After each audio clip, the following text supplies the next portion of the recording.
Hello students, इस video से हम स्टार्ट करेंगे आपका 10th क्लास का सेकेंड चैप्टर बायोलॉजी का, that is control and coordination.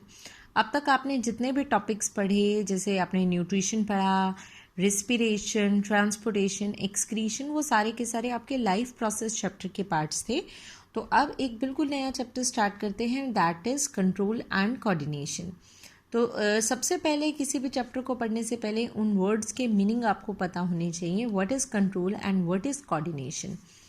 Control मतलब कि जो भी फंक्शनिंग हो रही है उसका कोई एक सेंटर हो और उस सेंटर से सारी चीज़ों को कंट्रोल किया जा सके, उस सेंटर से सारी एक्टिविटीज़ की कब होनी चाहिए कब नहीं होनी चाहिए वो उसके रेगुलेशन के अंडर हो, दैट इज़ कॉल्ड कंट्रोल।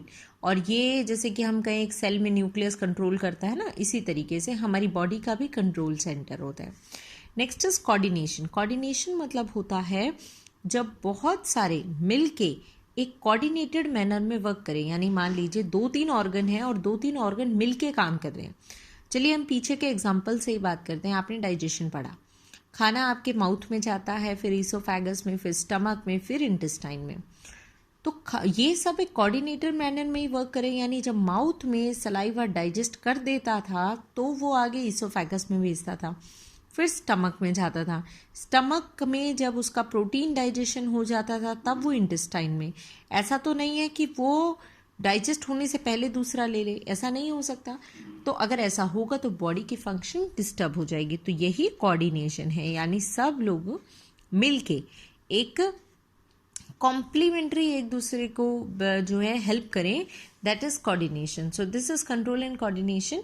तो चलिए किस तरीके से कंट्रोल कोऑर्डिनेशन होगा। हमें कंट्रोल कोऑर्डिनेशन एज दोनों में पढ़ना है, आपको प्लांट में भी पढ़ना है और एनिमल में भी पढ़ना है। और पहले हम जो कंप्लीट करेंगे वो पढ़ेंगे कंट्रोल कोऑर्डिनेशन इन एनिमल्स। तो एनिमल का कंट्रोल कोऑर्डिनेशन पढ़ते हैं। देखिए, एनिमल यानी हम ह्यूमन की बात करें, अगर हम कहें ह्यूमन में कंट्रोल कोऑर्डिनेशन हो रहा है तो ह्यूमन का जो कंट्रोल कोऑर्डिनेशन है वो 2 सिस्टम के थ्रू होता है। एक होता है उसका नर्वस सिस्टम और दूसरा होता है उसका एंडोक्राइन सिस्टम, एंडोक्राइन। अब हमें बारी बारी करके दोनों पढ़ने हैं, तो पहले हम कवर करेंगे नर्वस सिस्टम को। तो नर्वस क्या है, एंडोक्राइन क्या है, जब जो पढ़ाऊंगी उसी को डिटेल करते जाएंगे। तो चलिए शुरू करते हैं हम लोग अपना पहला topic, that is human nervous system. तो कंट्रोल कोऑर्डिनेशन चलेगा ह्यूमन के नर्वस सिस्टम के थ्रू, ह्यूमन नर्वस सिस्टम। ठीक है, तो कौन कौन है जो ह्यूमन नर्वस सिस्टम के पार्ट्स हैं। ह्यूमन नर्वस सिस्टम, इसके कौन कौन पार्ट्स हैं वो देखते हैं। नर्वस सिस्टम जैसा कि बोला तो इसमें बहुत सारी नर्व्स हैं। अब नर्व्स क्या होती है वो सब आप जानेंगे। ह्यूमन नर्वस सिस्टम के 2 हिस्से होते हैं। एक होता है central nervous system, CNS, central nervous system. एक होता है PNS, यानी peripheral nervous system. Central nervous system क्योंकि बॉडी के सेंटर में है, पेरिफेरल नर्वस सिस्टम क्योंकि पेरीफेरी पे, पेरीफेरी मतलब किनारे पे है, बॉडी के बाकी हिस्सों में है। ये बॉडी के सेंटर में है, ये बॉडी के किनारों पे है। सेंट्रल नर्वस सिस्टम में देखिए 2 चीज़ें आएंगी, एक आएगा ब्रेन और दूसरा हिस्सा आएगा आपका spinal cord. One is brain and another is spinal cord. ये 2 चीज़ें पढ़नी है हमें सेंट्रल नर्वस सिस्टम में। तो ब्रेन बॉडी के सेंटर पार्ट पर ही होता है, मतलब टॉप में है, बट बॉडी का वैसे देखें तो सेंटर बनता है वो। स्पाइनल कॉर्ड वो भी बॉडी के सेंटर में, आपको पता है बैकबोन के अंदर होती है, वर्टिब्रल कॉलम के अंदर। इन दोनों के बारे में पढ़ेंगे। अब आते हैं PNS, यानी पेरिफेरल नर्वस सिस्टम। क्या है पेरिफेरल नर्वस सिस्टम में? पेरिफेरल नर्वस सिस्टम के भी 2 पार्ट्स होते हैं। एक होता है आपका voluntary nervous system, voluntary nervous system यानी VNS, या इसी को हम बोल सकते हैं सोमैटिक नर्वस सिस्टम। ये क्या हो गया आपका वॉलेंट्री नर्वस सिस्टम या फिर सोमैटिक नर्वस सिस्टम। दूसरा क्या है इसका बिल्कुल अपोजिट, वॉलेंट्री का अपोजिट इनवॉलेंट्री। तो दूसरे को हम कह सकते हैं इनवॉलेंट्री नर्वस सिस्टम, या इसी को बोला जाता है ऑटोनॉमस या autonomic nervous system, involuntary nervous system या ऑटोनॉमिक नर्वस सिस्टम, यानी कि आप कह सकते हैं इसको ANS, राइट। तो देखते हैं इनके अंदर क्या क्या चीज़ें आती हैं। तो आपको इतना क्लियर है, बहुत सिंपल मैंने बताई। ह्यूमन नर्वस सिस्टम, ह्यूमन में कंट्रोल कोऑर्डिनेशन दो सिस्टम से चलेगा, एक नर्वस और एक एंडोक्राइन। हम पहले पढ़ रहे हैं नर्वस सिस्टम। नर्वस सिस्टम के दो हिस्से हैं, एक सेंट्रल नर्वस सिस्टम और एक peripheral nervous system. Central nervous system में आता है ब्रेन एंड स्पाइनल कॉर्ड, और पेरिफेरल नर्वस सिस्टम में आता है वॉलेंट्री नर्वस सिस्टम, इनवॉलेंट्री या कहें सोमेटिक नर्वस सिस्टम और ऑटोनॉमिक नर्वस सिस्टम। और देखते हैं अब इसके और कितने पार्ट्स हैं, इन सब के बारे में पढ़ेंगे हम। वॉलेंट्री या सोमेटिक के दो पार्ट्स होते हैं, one is the cranial nerves और दूसरी इसमें होती है स्पाइनल नर्व्स। वर्ड्स पे कोई टेंशन की बात नहीं, हर वर्ड का मतलब हम लोग करने वाले हैं, spinal nerves and cranial nerves. यहाँ बात करते हैं तो यहाँ क्या सिस्टम है आपके, एक आएगा इसमें सिंपथेटिक नर्वस सिस्टम और दूसरा आता है आपका parasympathetic nervous system, sympathetic and parasympathetic nervous system. So ये एक फ्लो चार्ट बन गया आपका नर्वस सिस्टम का। इन चीज़ों को, ये आपके बोर्ड के एग्जाम्स के हिसाब से भी इम्पॉर्टेंट है, और बाकी अब हम इसको डिटेल में करते हैं। ब्रेन आपको पता है, बाकी ये टॉपिक पूरा हम डिटेल में अलग से पढ़ेंगे। स्पाइनल कॉर्ड के बारे में आपको मैं थोड़ा सा बता देती हूँ। स्पाइनल कॉर्ड जो है, क्या समझते हैं आप स्पाइनल कॉर्ड के बारे में? देखिए, स्पाइनल कॉर्ड आप एक बहुत लंबी सी नर्व है।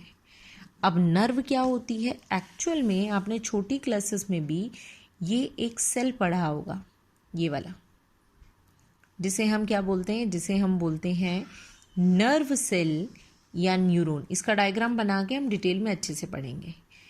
ऐसे न्यूरॉन आपकी पूरी बॉडी में बिखरे हुए हैं, एक्चुअली पूरे शरीर में भी है। स्पाइनल कॉर्ड भी इन न्यूरॉन्स के मिलने से ही बनी है, और ब्रेन के अंदर भी ये न्यूरॉन्स ही भरे हुए हैं, यानी सारा काम इन न्यूरॉन के आसपास ही घूमता है। इन न्यूरॉन की बात करूं तो जब ये बहुत सारे न्यूरॉन्स इकट्ठे होके एक बहुत लंबी सी चेन बना रहे हैं, इसे हमने नाम दिया स्पाइनल कॉर्ड। ये स्पाइनल कॉर्ड जो है आपकी बैकबोन है, यानी हम जिसे कहते हैं वर्टिब्रल कॉलम, उस वर्टिब्रल कॉलम के बीचों बीच है। मतलब क्या कहना चाह रही हूँ मैं, ये आपकी ऐसे आपने पढ़ी हुई है, ये आपकी वर्टिब्रेज है, यानी आपकी बैकबोन के अलग अलग बोन्स है।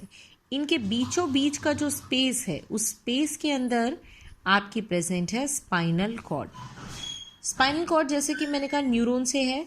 ऊपर देखो इसके क्या आ जाएगा, ऊपर इसके आ जाएगा ब्रेन का हिस्सा, फिर ये नीचे पूरी बॉडी के न्यूरॉन स्पाइनल कॉर्ड से आके अलग अलग पॉइंट पर जुड़ जाते हैं। स्पाइनल कॉर्ड आगे सिग्नल ब्रेन को देती है। फिर से बता रही हूँ आपको, बहुत सारे न्यूरॉन से मिलके बनी है स्पाइनल कॉर्ड। स्पाइनल कॉर्ड बहुत ज़रूरी है, हर सिग्नल को बॉडी के हर न्यूरॉन्स चेन बना के स्पाइनल कॉर्ड से जुड़े हैं, तो ये स्पाइनल कॉर्ड सारा सिग्नल ब्रेन को देती है, और ब्रेन वापस स्पाइनल कॉर्ड को देता है, और स्पाइनल कॉर्ड पूरी बॉडी को पहुंचाती है। तो इसीलिए स्पाइनल कॉर्ड बहुत ज़रूरी है, और इसको प्रोटेक्ट करने के लिए, ताकि ये डैमेज ना हो जाए, वर्टिब्रल कॉलम है ये बैकबोन के अंदर, वर्टिब्रल कॉलम के अंदर ये बीचों बीच आपकी लोकेटेड है स्पाइनल कॉर्ड।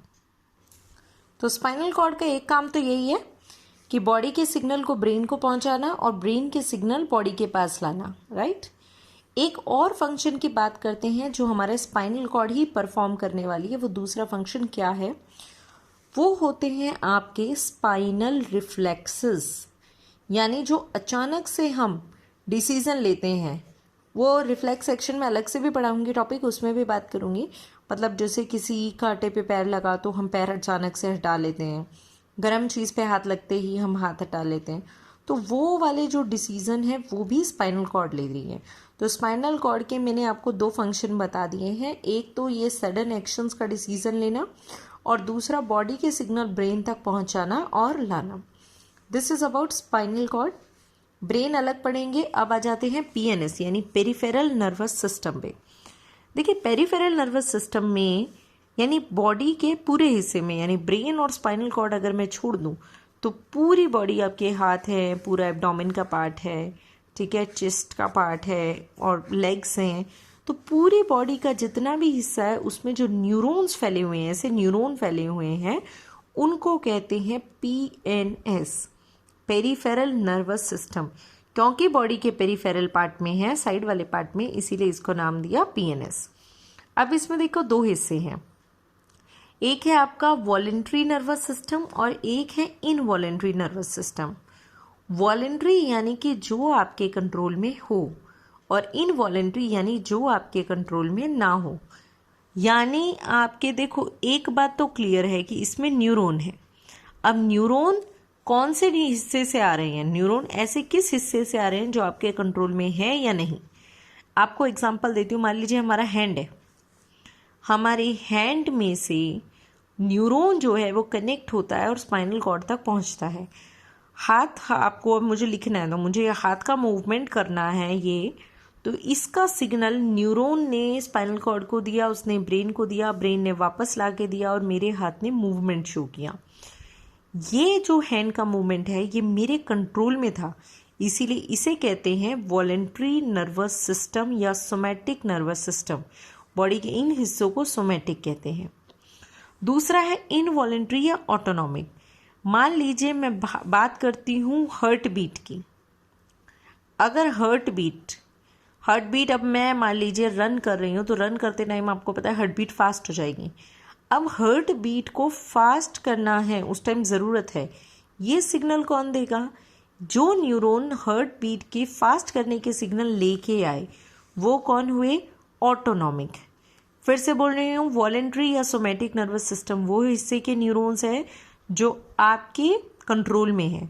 इनवॉलेंट्री उन हिस्से के न्यूरॉन्स है जो आपके कंट्रोल में नहीं है। तो देखिए वॉलेंट्री के कौन कौन से हिस्से आते हैं। एक आती है आपकी क्रेनियल नर्व और एक आती है आपकी स्पाइनल नर्व। क्रेनियल जैसा कि नाम है इसका, क्रेनियल मतलब होता है ब्रेन, ठीक है। तो क्रेनियल मतलब ब्रेन है, यानी कि वो नर्व्स, वो न्यूरॉन्स जो आपके ब्रेन से कनेक्ट होंगे वो क्रेनियल हो जाते हैं। नंबर इनका ज़रूर याद रखना है। क्रेनियल नर्व से आपकी 12 पेयर, बहुत इंपॉर्टेंट बात है ये, क्रेनियल नर्व 12 पेयर है। और जो स्पाइनल कॉर्ड से निकलने वाले न्यूरॉन है वो स्पाइनल नर्व न्यूरॉन है, ये है आपके 31 पेयर। 31 पेयर, ये इंपॉर्टेंट है। एक बार एनटीएससी के पेपर में ये क्वेश्चन भी आ चुका है, स्पाइनल नर्व्स कितने पेयर है? 31 पेयर। देखिए ये पूरा फ्लो चार्ट भी आपका इंपॉर्टेंट है और ये न्यूरॉन्स, ये नर्व्स के नंबर ज़रूर इंपॉर्टेंट है। तो वॉलेंट्री नर्वस सिस्टम यानी वो न्यूरॉन्स आते हैं जो आपकी बॉडी, आपके कंट्रोल में है। उनमें जो ब्रेन से निकलने वाले हैं वो क्रेनियल नर्व्स है जो 12 पेयर हैं, और जो स्पाइनल कॉर्ड से निकलने वाली हैं वो 31 पेयर हैं, यानी कि स्पाइनल नर्व्स हैं। अब आते हैं इनवॉलेंट्री पे। इनवॉलेंट्री या ऑटोनॉमिक नर्वस सिस्टम। देखिए इनवॉलेंट्री या ऑटोनॉमिक के अंदर दो पार्ट है, एक है सिंपैथेटिक और एक है पैरासिम्पैथेटिक। सिंपैथेटिक और पैरासिम्पैथेटिक ये दोनों ऐसे हिस्सों को कंट्रोल करेंगी, ऐसे हिस्से से निकलने वाले न्यूरॉन हैं जो आपके कंट्रोल में नहीं है। Autonomic, they are not under your control, याद रखेंगे। अब इन दोनों का काम एक दूसरे के बिल्कुल अपोजिट है। अपोजिट के लिए ना ये वर्ड भी यूज करते हैं, दैट इज एंटागोनिस्टिक। तो इन दोनों का फंक्शन एक दूसरे से एंटागोनिस्टिक है, यानी एक दूसरे से बिल्कुल अपोजिट है। यानी अगर ये किसी चीज़ की एक्टिविटी को फास्ट करेगा तो ये स्लो करेगा, ये स्लो करेगा तो ये फास्ट करेगा। इस चीज़ का आइडिया मैं आपको एक टेबल से देती हूँ। देखिए इस टेबल में आपको दिखाई दे रहा है कि कौन सा हिस्सा क्या काम करेगा। आपको दिखाया है हार्ट। सिंपैथेटिक हार्ट की एक्टिविटी को एक्सेलरेट करता है, यानी बढ़ा देता है। पैरासिम्पैथेटिक उसको स्लो करवाता है। जब स्लो की ज़रूरत है तो पैरासिम्पैथेटिक काम करेगा, और जब फास्ट करने की ज़रूरत है तो सिंपैथेटिक। आर्टरीज, ये कहता है कि ये आर्टरीज को कंस्ट्रिक्ट करेगा। कंस्ट्रिक्ट यानी पतला कर देगा। अगर पतला हो जाएगा तो किसी पाइप को आप दबा देंगे तो उसका प्रेशर बढ़ जाएगा, तो ये ब्लड प्रेशर बढ़ाएगा। और ये अपोजिट करेगा, यानी डायलेट, चौड़ा कर देगा ब्लड वेसल को और ब्लड प्रेशर घटाएगा। सलाइवरी ग्लैंड के सिक्रीशन की बात करें तो सिंपैथेटिक आपके सलाइवा का सिक्रीशन कम करता है और ये बढ़ाता है, सलाइवा का भी और पेंक्रियाज का भी। गॉल ब्लैडर, ये गॉल ब्लैडर को रिलैक्स करता है, ये गॉल ब्लैडर को कॉन्ट्रैक्ट करता है। आइज़ की बात करें, ये डायलेट करता है यानी प्यूपिल को चौड़ा करता है। जब आपको डिम लाइट में देखना है तो प्यूपिल के चौड़े होने की ज़रूरत है, जिसमें आपका सिंपैथेटिक नर्वस सिस्टम कार्य कर रहा है और पैरासिम्पैथेटिक नर्वस सिस्टम कॉन्ट्रैक्ट कर रहा है प्यूपिल को, यानी कि उसको कम कर रहा है। लीवर की बात करें तो कह रहे हैं कि ये जो है ये शुगर के रिलीज को बढ़ाता है और बाइल प्रोडक्शन को घटाता है, ये उल्टा कर रहा है। यानी कुल मिला के जो ये बताने की मेरा मेन एम है यहाँ पर वो यही है कि आप ये समझ जाएं कि सिंपैथेटिक जो है वो इंक्रीज किसी चीज़ को करेगा तो ये डिक्रीज करेगा तो ये इंक्रीज करेगा। मतलब कि सिंपल सी बात है, दोनों एक दूसरे के बिल्कुल अपोजिट है, एंटागोनिस्टिक है, ये बात आपको ध्यान रखनी है। तो यहाँ पर अब तक आप जो पढ़ चुके हो वो कंप्लीट फ्लो चार्ट पढ़ चुके हो of the human nervous system. Let us take a quick revision. So human control and coordination in human takes place by two ways, that is nervous system and endocrine system. We are talking of the nervous system that includes all the neurons. It includes two parts, that is central nervous system and peripheral nervous system. Central nervous system includes brain and spinal cord. Spinal cord is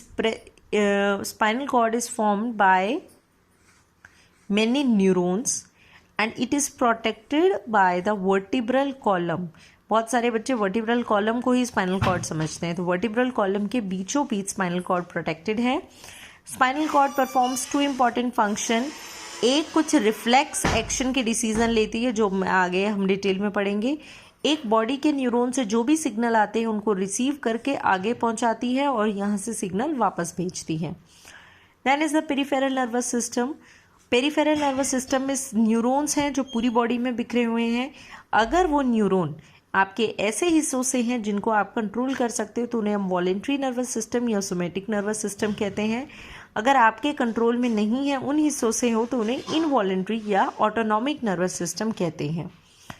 voluntary या somatic के अंदर हमारी cranial nerve जो brain से निकलने वाली nerves है जो 12 पेयर है, स्पाइनल नर्व्स जो स्पाइनल कॉर्ड से निकलने वाली हैं दैट इज 31 पेयर।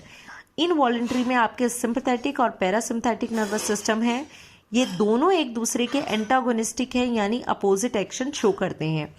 तो आने वाले जो नेक्स्ट वीडियो हमारी रहेगी उस वीडियो में आप देखिएगा हमें जो पढ़ना होगा, एक हम ब्रेन के बारे में पढ़ेंगे, एक हम इसमें रिफ्लेक्स की बात की उसके बारे में पढ़ेंगे और एक हम हर जगह न्यूरॉन की बात कर रहे हैं। तो इन न्यूरॉन को, इन नर्व सेल को डिटेल में हम पढ़ेंगे, क्या है, कैसा स्ट्रक्चर है, कैसे ये वर्क करते हैं, इन सब के बारे में हम आने वाली वीडियो में पढ़ेंगे। ये वीडियो सिर्फ आपको एक नर्वस सिस्टम में कौन कौन सी चीज़ें हैं उनसे इंट्रोड्यूस कराने के लिए थी। That is all. Thank you.